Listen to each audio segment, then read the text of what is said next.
dan karakter kita yang baik. Itu sebabnya jangan sibuk kali membangun reputasi. Karena kalau hanya membangun reputasi, tidak selamanya itu betul. Banyak orang bangun reputasi supaya dilihat orang baik saja. Kalau karakter baik, reputasi biasanya Ya, benar. Amin. Tapi kalau reputasi baik, tidak belum tentu Karakter. Amin. Tapi kadang-kala bagi orang yang panggilannya khusus bisa jadi reputasinya buruk, seperti Yusuf ketika dalam bentukan dalam penjara, tapi karakternya baik. Amin. Seluruh dunia salah mengerti. Jadi yang paling perlu apa kata Tuhan? Ya, amin. Reputasi itu apa kata orang? Tapi karakter apa kata Tuhan? Amin. Jadi itulah yang kita kejar. Jadi karakter atau kejujuran, ketulusan, ya, atau dikatakan integritas kita, Iya. komitmen kita. Biarlah situasi boleh berubah, integritas kita tidak berubah. Amin. Komitmen kita kepada Tuhan tidak berubah. Amin. Dan kata lain di saat susah, di saat sedih, ya, kalau anak-anak saya di Medan bilang sebelum menikah atau sesudah menikah, sebelum bekerja atau sudah bekerja, tetap Yesus nomor satu. Amin. Ada amin? Amin. Sebabnya sekali lagi kalau Roh Kudus menegur kita ada hal-hal yang dimana kita harus bertobat, mari segera kita bertobat. Yes. Karena tak dapat tiada, sama seperti kita punya janji temu dengan penderitaan. Suatu saat semua yang tidak baik di dalam ini tak dapat tiada, suatu hari akan ketahuan. Haleluya. Akan keluar juga. Betapa baiknya pun kita pura-pura. Saudara bilang enggak, saya rapi menutupinya, enggak ada yang tahu. Saudaraku, kalau aku nggak ketahuan di dunia ini, sampai di nisan kita, di batu nisan kita pun ditulis orang paling baik sedunia. Tapi kalau pasti akan ketahuan. Nah, kalau ketahuan nanti di kekekalan itu sangat memalukan.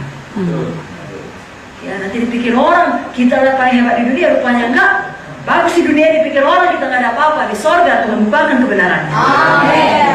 Ya, karena Amin. Tuhan sudah berjanji, aku akan memunculkan kebenaranmu seperti terang dan hakmu seperti siang. Yes. Tapi Tuhan memang tidak pernah mengatakan di dunia ini saja pasti. Bisa jadi di dunia akan datang. Tahukah saudara, seperti kata Ibu Munte tadi, dunia akan datang, itulah yang sebenarnya. Karena 120 tahun di dunia ini adalah seperti setitik saja dipanjangnya garis kekekalan. Haleluya. Itulah yang harus kita kejar. Amin. Amin, saudaraku. Amin. Yang keempat, penderitaan yang kita alami justru membuat kita semakin menyadari Tuhan tidak pernah meninggalkan kita. Amin. Tahukah saudara, kerap kali kalau kita jujur, pada waktu penderitaan lah kita menyadari Tuhan itu sangat dekat. Amin. Pada waktu kita sibuk, kita apa-apa, kita nggak kadang-kadang bisa ya rutinitas saja, terutama kalau udah hamba Tuhan melayani.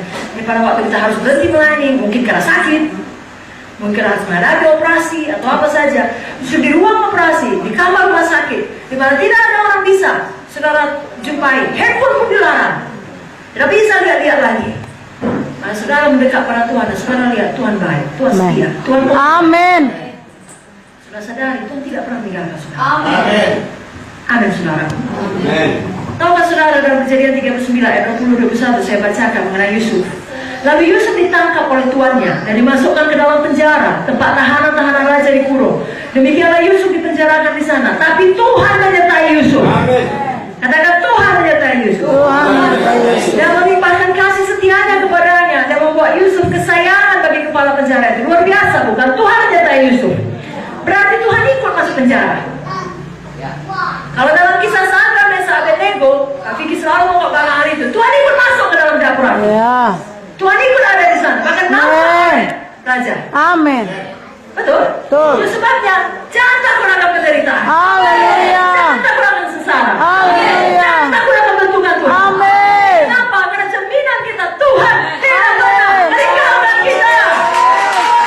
Amin.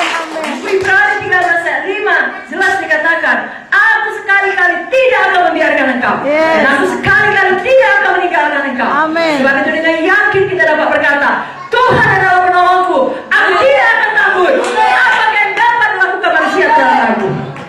Hanya satu yang bisa memisahkan kita dengan Tuhan, bukan situasi yang berat. Hanya satu saja yang bisa, dosa kita. Sebabnya kalau penderitaan datang, pastikan itu bukan karena dosa. Sepanjang hati nurani saudara tidak menuduh saudara, walaupun kita belum sempurna. Tapi kalau itu bukan karena dosa saudara, maju saja, walau seluruh dunia melawan saudara. Karena yang jelas Tuhan menyertai saudara. Amin. Tapi kalau memang ada bagian kita, ada dosa kita bertobat. Amin, saudara. Amin. Dan tidak perlu marah pada Tuhan kenapa ini jadi, karena memang hasil taburan kita. Apa yang kita tabur harus kita tuai, itu hukum Tuhan. Ya, bukan Tuhan tidak mengampuni atau tidak memulihkan. Sama seperti kalau ada seorang gadis, ya, masuk ke dalam dosa percabulan, dosa kenajisan, lalu hamillah dia di luar nikah. Bukan Tuhan tidak bisa mengampuni kalau dia mohon ampun kepada Tuhan, ya dia ampuni Tuhan. Tapi kan setelah dia ampuni bukan hilang janin itu, Iya. hilang, kan enggak? Harus dihadapi. Kalau ternyata laki-laki tersebut tetap jahat meninggalkan dia harus hidup sebagai orang tua single.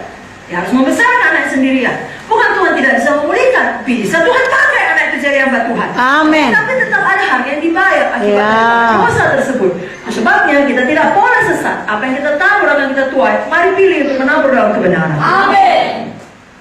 Karena, saudaraku, kalau kita menabur dalam kebenaran, artinya kita patuh kepada firman.